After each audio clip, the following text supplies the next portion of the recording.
आपको चलिए। देखिए, दो तीन चीजें मैं डिस्कस करना चाहता हूँ आप लोगों से। अभी जब हम ग्राम पंचायतों की बात करते हैं, मैं आशुतोष शर्मा हापुड़ डिस्ट्रिक्ट से आता हूँ और हम लोग गांव से जुड़े हुए हैं। गांव में हम लोग काम करते हैं। अभी सर आ गए, मैं सर से भी बताना चाहता हूँ।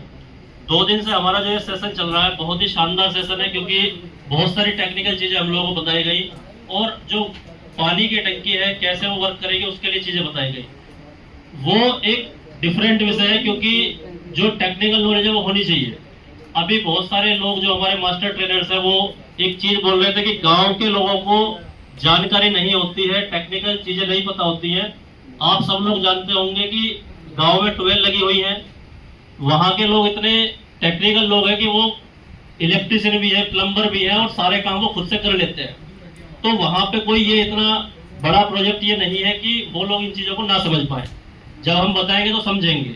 मेरा विषय ये है कि जब हम ग्राम पंचायतों की बात करते हैं तो हमारे दिमाग में ये मेंटेलिटी होती है कि ग्राम पंचायतों के पास पैसा नहीं है, और जब हम गांव में जाते हैं तो गांव के प्रधानों के दिमाग में भी यही बात है कि ग्राम पंचायतों के पास पैसा नहीं है।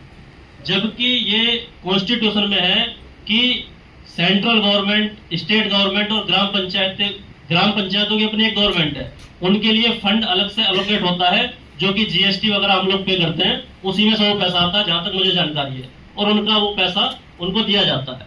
तो हर ग्राम पंचायत में जैसे कि आज ये एक टंकी की कीमत लगभग 2 करोड़ रुपए के आसपास आ रही है, जहां तक मुझे जानकारी है।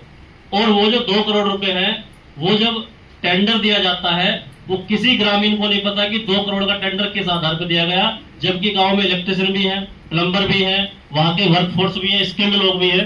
तो क्यों, जब गांव का वो 2 करोड़ रुपए है, तो उस 2 करोड़ रुपए में से गांव के लोगों को एम्प्लॉयमेंट क्यों नहीं दिया जा रहा? ये मेरा एक छोटा सा सवाल है। यहाँ पे मैं आया हूँ, ट्रेनर हूँ, और ये सिर्फ एक योजना है कि वो पैसा गांव का है, बट वो एजेंसी गुजरात से आ रही है। ऐसा क्यों? मतलब ये मेरा एक छोटा सा सवाल है। और 1,20,000 करोड़ रुपए एक योजना में लगाया जाता है।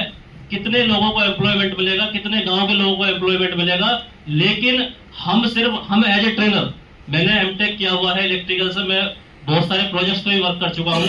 मैं एक गांव से आता हूँ, तो 1,20,000 करोड़ रुपए का हम लोगों को यहाँ पे चीजें सिखा दी गई हैं। अब हम गांव में जाएंगे, गांव के प्रधानों को पढ़ाएंगे, बट वो अंदर से हमारा एक सवाल है कि इतने पैसे ग्राम पंचायतों के लिए आते हैं और ग्राम पंचायतों के लोग कह रहे हैं कि हमारे पास पैसा नहीं है। तो ये पंचायती राज विभाग की तरफ से, आप जल निगम में है, मैं आपसे भी ये रिक्वेस्ट है मेरी कि जब भी आप लोग कोई प्रपोजल बनाए तो उस प्रपोजल में ग्रामीणों को जरूर रखें, उस प्रपोजल में वहां के लोकल लोगों को जरूर रखें। और आप, अच्छी बात है कि मतलब आप इंजीनियर्स हैं, आप लोग योजना बना रहे हैं, आप प्रपोजल बना रहे हैं, तो वो जो प्रपोजल है, बस मेरी एक लास्ट रिक्वेस्ट यही है कि ये ग्राम पंचायतों का पैसा है और ग्रामीणों का पैसा है और ग्रामीणों के लिए आता है।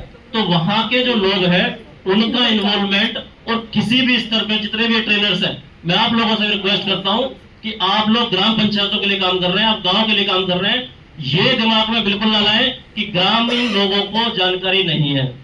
Maximum IAS, maximum PCS, maximum लोग जो है वो ग्रामीण ही है। तो सबसे पहले तो ये दिमाग में हम रखें, उनको सब पता है। तो वो जो हमारा मेथड है, वो जो हमारे प्रपोजल है, वो इस तरीके के रहे कि वहां के लोग इन्वॉल्व हो। Thank you.